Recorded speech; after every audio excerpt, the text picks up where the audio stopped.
Newton साहब ने कहा कि इस दुनिया में किसी भी दो बॉडीज के बीच में एक फोर्स लगती है उनके मासेस की वजह से, और दो मासेस के बीच में लगने वाली इस फोर्स को हम कहते हैं ग्रेविटेशनल फोर्स। बॉडी का मतलब हाड़ बाड़, ईंट, पत्थर, लकड़ी, ये जरूरी नहीं है। ये बॉडी लिविंग बॉडी भी हो सकती है, जैसे कि मैं, तुम, वो, कोई भी। सिर्फ एक बात याद रखना, उस बॉडी के पास या ऑब्जेक्ट के पास सिर्फ मास होनी चाहिए। और ये जो ग्रेविटेशनल फोर्स लगते हैं ना, it's like 100% love. That means always attractive in nature. कोई रिपल्सन नहीं है, कोई दुश्मनी भी नहीं। And it's like our mom. चाहे तुम कितना भी गलती कर लो, वो कभी हमारा साथ नहीं छोड़ते, हमेशा हमें प्यार ही करते रहते हैं। क्या कहते हो यार? और ये जो ग्रेविटेशनल फोर्स है ना, ये कौन कौन सा बातों पे डिपेंड करती है? सबसे पहला, this force is directly proportional to the mass of the past body. दूसरा, this gravitational force between two bodies is directly proportional to the mass of the दूसरा बॉडी।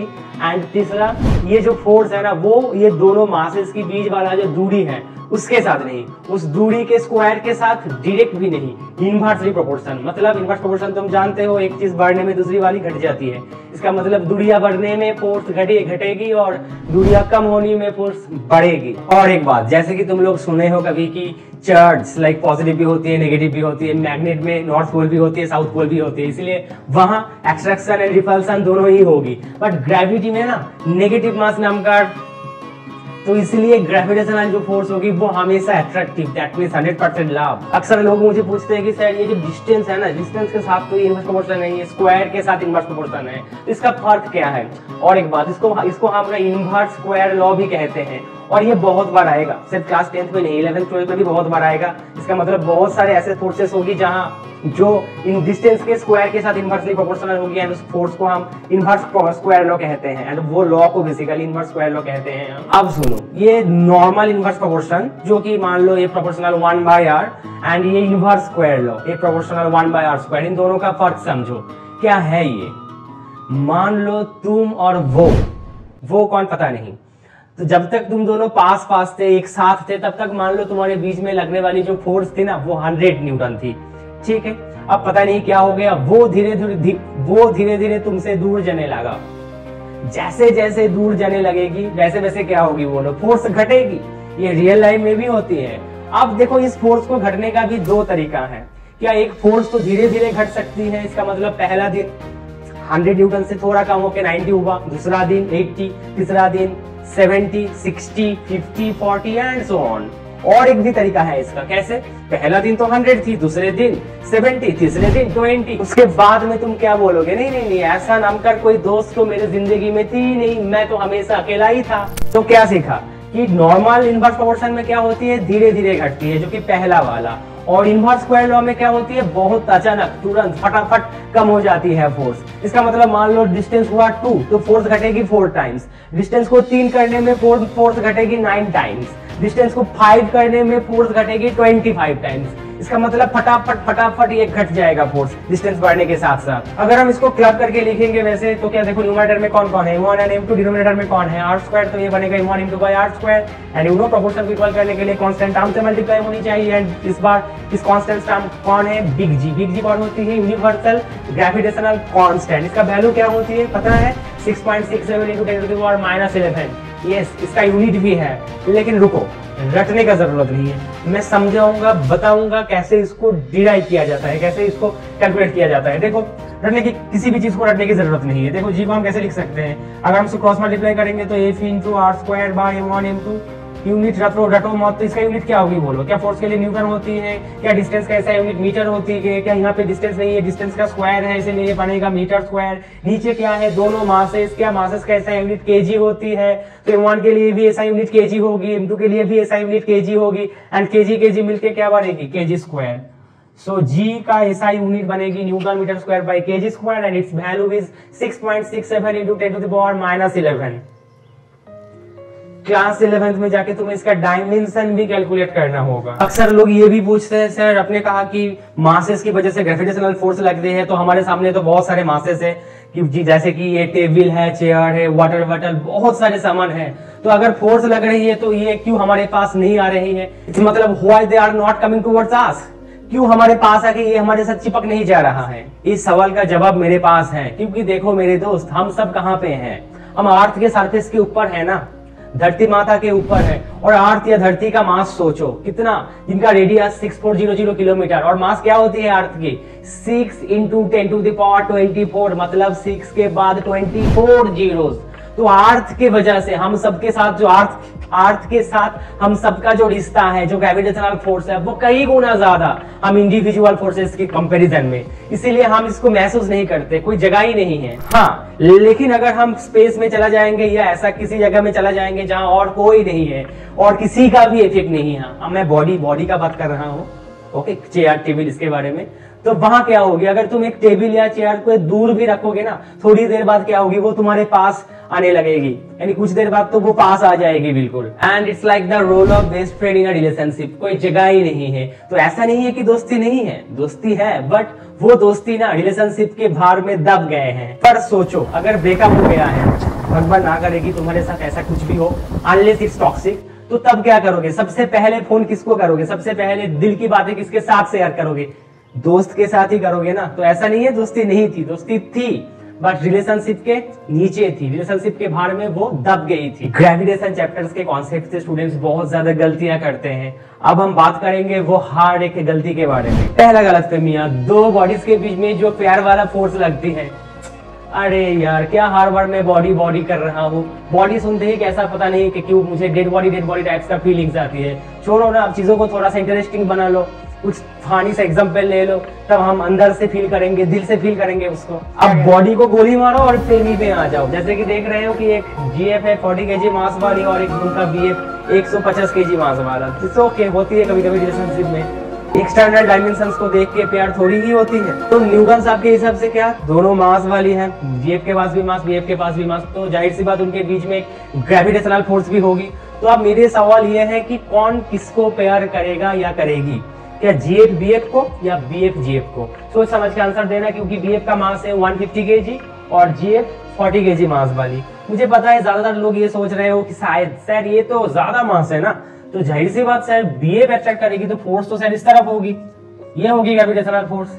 क्या तुम्हें क्या लगता है, तुम ये राइट है या रॉन्ग है? मैं बोल रहा हूं दिस इज गलत कॉन्सेप्ट, रॉन्ग। बहुत लोग सोचते हैं कि सर जिसका मास ज्यादा है वही तो कम मास वाली चीजों के अट्रैक्ट करते हैं ना, बट ये गलत है। मान लो ऐसा किसी रिश्ते में हो तुम, जहां जिस रिश्ते में सिर्फ तुम ही प्यार कर रहे हो लेकिन उनके तरफ से कोई रिस्पॉन्स नहीं है, तो ऐसा रिश्ते को हम क्या कहते हैं? One sided love, isn't it? और ऐसा प्यार तो तुम हर किसी को कर सकते हो, चाहे वो कैटरीना कैफ ही क्यों ना हो। सॉरी विकी भाई, माफ कर देना मेरे, बट तुम्हें मन ही मन पता है दिस विल नॉट वर्क। तो रिलेशनशिप में ना सिर्फ तुम नहीं, उनको भी तुम्हें प्यार करनी चाहिए, तभी हम उसको रिलेशनशिप कहेंगे, वरना तो उसको हम वन साइडेड लव बोलेंगे ना। इसका मतलब रिलेशनशिप में एक नहीं बल्कि दो फोर्सेस लगती है। एक तो क्या, एक ऑन बीएफ बाय जीएफ और एक क्या, ऑन जीएफ बाय बीएफ। इसका मतलब अगर मैं इसको 1 2 वैसे लिखूंगा तो मान लो एक फोर्स है ना, ये इस वाला फोर्स को कौन, फोर्स ऑन 2 by 1, और इसको हम कैसे करेंगे? देखो, फोर्स ऑन 1 by 2। भाई साहब ये 12 21 नहीं है, 1, 2 का मतलब क्या है? फोर्स ऑन 1 by 2 एंड 2 1 का मतलब force on 2 by 1। And it's like Mannu waits Tannu and Tannu waits Mannu. अब दूसरी गलतफहमियां, तो हमें ये पता चल चुका है कि दोनों फोर्सेस हैं, एक on GF by BF and another one is on BF by GF, isn't it? 1 2 and 21 नहीं है 2 1, ठीक है। तो आप बहुत लोगों को मन में डाउट आएगा, तो क्या सर ये कौन बड़ा होगा कौन छोटा होगा? बहुत लोग सोचते हैं कि सर इसका तो मास ज्यादा है तो इसके वजह से जो फोर्स होगी वो बड़ा फोर्स होगी, और इसका मास कम है तो इसके वजह से जो फोर्स है वो जाहिर सी बात छोटी फोर्स होगी। तुम्हें क्या लग रहा है? अच्छा मेरा आंसर सुनो, किसी रिश्ते में ना, सॉरी एक हेल्दी रिश्ते में ना दोनों को हमेशा बराबर कंट्रीब्यूट करनी चाहिए। लेकिन हर बार तुम ही सब कुछ कर रहे हो, गलती उनका लेकिन माफी तुम मांग रहे हो, रेस्टोरेंट का बिल भी तुम ही भर रहे हो, वो कुछ नहीं करती, ना ही तुमको उतना ज्यादा प्यार करती है, ना ही तुम्हें रिस्पेक्ट भी दिखाती है, और जितना भी प्यार है ना वो तो सिर्फ दिखा हुआ प्यार है। तो सोचो मेरे भाई, लॉन्ग रन में ऐसा रिश्ता ना काम नहीं करने वाली। जिंदगी में ना हर बार एक ऐसा रिश्ता चूज करो जिसमें ये मायने नहीं रखता है कि तुम्हारे पास ज्यादा पैसा दौलत है कि नहीं। एक्सटर्नल डायमेंशंस लाइक रूप, रंग, फिजिक, अच्छी है कि नहीं। अगर तुम दिल से अच्छे हो और तुम्हारे बारे में सब कुछ सच्चाई जानने के बाद भी अगर कोई तुम्हें उतना ही प्यार करेगी जो तुम उनको करते हो, तो सोचो वो एक स्टेबल हेल्दी रिलेशनशिप है and this will work in future. मतलब एक हेल्दी रिलेशनशिप में ना हमेशा एक 1-2 मस्ट बी इक्वल विद 8-1। याद रखना, दोनों फोर्सेस बराबर होनी चाहिए। जितना प्यार तुम करोगे उनको भी उतना ही प्यार करनी चाहिए, क्योंकि रिश्ते का मतलब दोनों मिलके, मैं नहीं हम। और मेरा बात का सपोर्ट तो ये कर रहा है, देखो, क्योंकि स्पोर्ट्स का फॉर्मूला देखो, फॉर्मूला में क्या है, सिर्फ M1 भी नहीं है और M2 भी नहीं है, बल्कि दोनों की प्रोडक्ट है ये। इसका मतलब ये जो फोर्स लिखा है ना, ये F12 भी है और ये F21 भी है। जैसे कि देख रहे हो दोनों की प्रोडक्ट, तो ऐसे कैसे बोल सकते हो कि एक बड़ा होगा एक छोटा होगा? तो ऐसा नहीं है कि बॉयफ्रेंड मोटा है तो ज्यादा प्यार करेगा और GF पतली है तो वो कम प्यार करेगी। हमेशा एक स्टैंडर्ड, एक अच्छा रिश्ते में ना दोनों को बराबर कंट्रीब्यूट करनी चाहिए। एंड फिजिक्स के सारे लॉज को, फॉर्मूलाज को अपनी जिंदगी के साथ जोड़ के जिंदगी को अलग ढंग से देखने की कोशिश करो, तब अपने लाइफ को एक रैशनल अप्रोच के साथ एक्सपीरियंस कर पाओगे। तीसरी गलतफहमियां, लोग कभी कभी पूछते हैं कि सर अगर 2 से ज्यादा मासेस रहेगी, इट्स ट्रू, जैसे कि वास्तव में वैसे ही होती है। सिर्फ तुम और वो नहीं, और भी बहुत सारे सामान हैं, और भी बहुत सारी चीजों हैं, जैसे कि टेबल, चेयर, पंखा, बहुत सारी चीजें हमारे आजू बाजू में रहती हैं। तो हम सिर्फ सबको एक साथ मिला के फोर्स कैलकुलेट करेंगे क्या? अगर 3 मासेस होगी तो हम ऐसे फोर्स लिखेंगे? नहीं, ये गलत है। हम ऐसे कैलकुलेट नहीं कर सकते हैं, क्योंकि ग्रेविटेशनल फोर्स जो है ना, it's a 2 body problem. At a time हम 2 बॉडी को लेके ही फोर्स को कैलकुलेट कर सकते हैं। उससे अधिक अगर बॉडीज होगी तो हर पेयर के लिए हमें फोर्स कैलकुलेट करनी होगी। इसका मतलब एक बार मुझे M1 M2 के लिए फोर्स कैलकुलेट करनी होगी, और एक बार M2 M3 के लिए फोर्स कैलकुलेट करनी होगी, एंड M1 M3 के लिए भी और एक बार करनी होगी। इसका मतलब हर एक पेयर के लिए बहुत सारे ग्रेविटेशनल फोर्स आएंगे, लेकिन इसका मतलब ये नहीं कि हम सबको एक साथ मल्टीप्लाई करके एक ही फोर्स से रिप्रेजेंट करेंगे। ये गलत है। कभी SRK का देवदास मूवी देखे हो क्या? वहां क्या थी? 3 कैरेक्टर थी, देव, पारो एंड चंद्रमुखी। क्या ऐसा एक भी फोर्सेस नहीं थी जो कि इन तीनों को कनेक्ट करती थी, बल्कि अलग अलग से 3 फोर्सेस थी। पारो के साथ देव, चंद्रमुखी के साथ देव, एंड पारो वर्सेस चंद्रमुखी। हाँ, दोनों के बीच में भी एक फ्रेंडशिप वाली, दोस्ती वाली रिलेशन थी, फोर्स लगती थी दोनों के बीच में। कभी दोला रे, ये वीडियो सॉन्ग भी देखा करो, समझ में आ जाएगा। यानी अगर 2 से अधिक मासेस होगी तो दोनों को पेयर बना के ऐसे बहुत सारे फोर्सेस होगी जिसको हम कैलकुलेट कर सकते हैं। And always remember, third person या बॉडी को कभी भी अंदर मत घुसने देना, चाहे वो ग्रेविटेशनल फोर्स के फॉर्मूला हो या फिर अपना रिलेशनशिप। इतना सारा कॉन्सेप्ट सीखने के बाद भी मुझे पता है तुम लोग गलत आंसर दोगे। क्या मैं एक सवाल पूछ सकता हूँ? Can I ask you one question?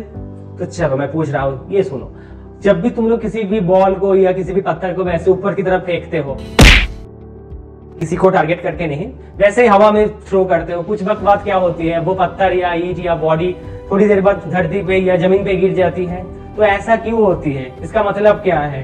क्या इसे ये ऐसा तो नहीं है ना कि अर्थ उसको प्यार कर रही है या अट्रैक्ट कर रही है ग्रेविटेशनल फोर्स की वजह से, और इसीलिए वो नीचे आ गया? हाँ, ये ट्रू है, दैट्स ट्रू। अच्छा, एक बात कई लोग सोचते हैं, तो मैं ये अगर ये पूछूं कि ये ईंट या पत्थर जो थी वो क्या अर्थ को अट्रैक्ट नहीं कर रही थी क्या? तो कई लोग बोलोगे हाँ सर, वो भी तो कर रही थी, लेकिन बहुत बहुत कम।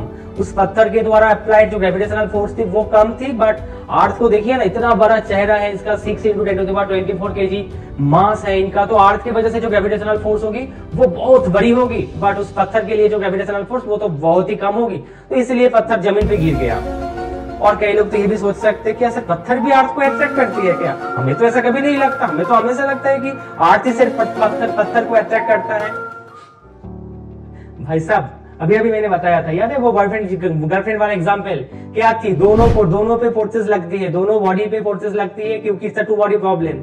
इसका मतलब अर्थ भी इस बॉडी को अट्रैक्ट करेगी and that body will also attract earth. मतलब 2 फोर्सेस है, और सिर्फ 2 फोर्सेस है यही नहीं, दोनों फोर्सेस बराबर है। इसका मतलब मान लो, अगर मैं इसको एग्जांपल के तौर पे ऐसे लूं कि इस बॉडी अर्थ को 100 न्यूटन फोर्स से अट्रैक्ट कर रही है, और इस अर्थ भी इस बॉडी को 100 न्यूटन फोर्स से ही अट्रैक्ट कर रही है। ऐसा नहीं है कि अर्थ का मास ज्यादा इसलिए अर्थ ज्यादा फोर्स से अट्रैक्ट कर रही है, क्योंकि मैंने अभी अभी क्या बताया, रिश्ते में ना दोनों फोर्सेस बराबर होनी चाहिए, क्योंकि इसमें रिश्ते में कौन कौन है? Earth and that body. जैसे कि तुम इस फॉर्मूला भी देख पा रहे हो, सिर्फ बॉडी का मास भी नहीं है और सिर्फ अर्थ का मास भी नहीं है, दोनों की प्रोडक्ट है बल्कि वो, isn't it? तो फोर्सेस बराबर होगी। जैसे कि मैंने एग्जांपल के लिए इसको मान लिया कि let's say this is 100 Newton, चलो क्या है इसमें, खैर भूल जाओ, तो फोर्स बराबर है। तो अब तुम लोग ये बोलोगे सर फोर्स बराबर है तो दोनों को ही पास आना चाहिए था ना, तो अर्थ क्यों नहीं जाती है, बॉडी हमेशा क्यों धरती पे गिरती है? इसका आंसर मेरे पास है। ये होती है एक्सीलरेशन की वजह से। एक फॉर्मूला याद है क्लास 9th मोशन चैप्टर या न्यूटन लॉज ऑफ मोशन में पढ़े थे तुम लोग, F equals to m into A, father equals to मा, force equals to mass into acceleration. याद आ रहा है कुछ कुछ? F इक्वल्स टू m है। तो इससे अगर हम एक्सीलरेशन को कैसे लिख पाएंगे? F by m। तो देखो दोनों में फोर्सेस बराबर है, लेकिन इस बॉडी के लिए एक्सीलरेशन क्या होगी बोलो? F बाई स्मॉल n, क्योंकि बॉडी के लिए कैलकुलेट कर रहा हूँ, फोर्स तो दोनों में सेम है, तो 100 बाई 1, तो लगभग 100 मीटर पर सेकेंड स्क्वायर। लेकिन इस अर्थ के लिए एक्सीलरेशन कैलकुलेट करो, क्या होगी? फोर्स बाय मास, बट इस बार क्या अर्थ की मास लेनी होगी? फोर्स तो 100 न्यूटन ही है, लेकिन मास क्या होगी अर्थ का? 6 इंटू 10 टू द पावर 24। अगर तुम इसको डिवाइड करोगे तो आंसर आएगा 0.0000000, पता नहीं किसके बाद एक आएगा। तो अर्थ भाई साहब नहीं, धरती माता की एक्सीलरेशन बहुत ही कम होगी, और कम एक्सीलरेशन की वजह से वो हिलेगी भी नहीं। और इस भाई साहब के लिए देखो कितना तेज एक्सीलरेशन, तो इस एक्सीलरेशन का मतलब के वजह से क्या होगी? बहुत ज्यादा रफ्तार गेन करेगी, और उस रफ्तार की वजह से क्या होगी? नीचे जमीन पे जाके गिरेगी, रहेगी जमीन पे जाके। प्रैक्टिकल एप्लीकेशन में हमेशा बताता हूँ, मान लो तुम एक भीड़ बास पे ट्रेवल कर रहे हो और ड्राइवर भाई साहब ने अचानक ब्रेक लगाया, और उस ब्रेक लगाने की वजह से क्या हुआ? तुम जाके किसी के ऊपर गिरा। अब वो जूता खोल के मारने ही वाली थी, और तुम उन को कहा रोकिए बहन जी, 1 मिनट रोकिए, मारने से पहले मेरे बात सुनिए, उसके बाद जो आपका मर्जी वो आप करिए। ये जो इंसिडेंट हुआ ना, ये मेरी गलती नहीं है, ये आपकी गलती है। देखिए न्यूटन साहब ने कहा कि इस दुनिया में कोई भी दो बॉडी एक दूसरे को हमेशा अट्रैक्ट करती है। आप एक बॉडी है, मैं भी एक बॉडी हूँ, आपके पास भी मास है, मेरे पास भी मास है, तो इसका मतलब आपने मेरे ऊपर एक फोर्स लगाया, और इस फोर्स की वजह से शायद मैं जाके आपके ऊपर गिर गया, तो ये मेरी गलती नहीं है। मैं तो ये दावे के साथ बोल सकता हूँ 2-3 सेकंड के लिए वो तो बिल्कुल हक्का चक्कर रह जाएगी, और उस वक्त को बर्बाद मत करो यार, वक्त को कदर करते हुए तुरंत बात से निकल जाओ, क्योंकि हाँ ये अलग बात होगी कि उसके बाद तुम्हारे पीछे 2 फ्लाइंग चप्पल ठीक होगी। अब देखो दो चार्जेस के बीच में जो फोर्स लगती है, मास नहीं, हाँ, तो उसको हम कहते हैं इलेक्ट्रोस्टैटिक फोर्स, और कूलॉम साहब ने इसको पहला बार कैलकुलेशन किया, इसीलिए हम इसको कूलॉम्स फोर्स के नाम पे भी जानते हैं। न्यूटन ग्रेविटेशनल फार्मूला के साथ बहुत मिलता जुलता है, इसलिए शायद लोगों ने इसके ऊपर भी मीम बना दिया है। देखो कैसे कैसे तेजस्वी लोग होते हैं यार। लेकिन फर्क दोनों में सिर्फ इतना ही है कि gravitational force is about 100% love, का मतलब always attractive in nature, but Coulomb's law या इलेक्ट्रोस्टैटिक जो फोर्स लगेगी दो चार्जेस के बीच में, वो अट्रैक्टिव भी हो सकती है, रिपल्सिव भी हो सकती है, that depends upon the polarity of charge. मतलब लाइक चार्जेस होगी, यानी दोनों ही इलेक्ट्रॉन या दोनों ही प्रोटॉन, तो रिपल्सिव, और unlike charges like electron proton या प्रोटॉन इलेक्ट्रॉन, उनमें क्या होगी? Attractive force. तो इसका मतलब ये बन गया समथिंग लाइक कभी खुशी कभी गम, कभी अट्रैक्शन कभी रिपल्सन, बट बाकी सारी चीजें सेम है। देखो जैसे वहां था कि फोर्स जो भी लगेगी इलेक्ट्रोस्टैटिक फोर्स, जाहिर सी बात ये ग्रेविटेशनल फोर्स नहीं है, इलेक्ट्रोस्टैटिक फोर्स प्रोपोर्शनल टू पहला charge magnitude of the first charge, and again magnitude of the second charge के साथ भी directly proportional, and this one is the inverse square law that I have already told you, isn't it? distance के साथ inverse proportion नहीं, square of the distance के साथ inverse proportion, और मैंने बताया उसमें उस टॉपिक में। तो अगर हम इसको प्राप्त करके लिखेंगे तो ये बनेगा न्यूमरेटर में कौन है q1 q2 एंड डिनोमिनेटर में कौन है r square, and you know proportion equal करने के लिए कांस्टेंट टर्म से मल्टीप्लाई होनी चाहिए, एंड इस बार उस कांस्टेंट का वैल्यू है k, एंड इसका वैल्यू पता है क्या होती है? 9 × 10 to the power 9। एंड तुम चाहो तो इसके यूनिट भी कैलकुलेट कर सकते हो। देखो अगर मुझे इसका यूनिट चाहिए तो क्या करूं मैं? इस दोनों फ्रैक्शन को उस लेफ्ट हैंड साइड में भेज दूंगा। अगर ये उधर जाएगा तो क्या बन के जाएगा? f × r² / q1 q2, तो यूनिट क्या बनेगी? f के लिए न्यूटन, r² के लिए क्या? मीटर स्क्वायर, क्योंकि r इज द डिस्टेंस, और q1 q2 चार्ज के यूनिट, जैसा यूनिट क्या होती है? कूलम, तो दोनों चार्ज है इसलिए क्या बनेगी? Coulomb square. तो k भाई सब का यूनिट क्या बनेगी? Newton metre square by coulomb square, and value 9 × 10 to the power 9, याद रखना। और बाकी सारे चीज सेम है, मतलब ये एक फोर्स नहीं है बल्कि दो फोर्सेस है, एक F1, और इसके ऊपर जो फोर्स लगेगी वो क्या लगेगी? F1 2, और दोनों का मैग्नीट्यूड ही वही है k q1 q2 by r², और डायरेक्शन ऑपोजिट, जैसे कि देख पा रहे हो तुम लोग, on 1 by 2, on 2 by 1, और जितने भी सारे केसेस मैंने ग्रेविटी में बताए हैं सिर्फ एक चीज को छोड़ के, वो क्या है? कभी खुशी कभी गम, मतलब कभी अट्रैक्शन कभी रिपल्सन, बट वह क्या था? हमेशा अट्रैक्शन था, 100% लाभ था।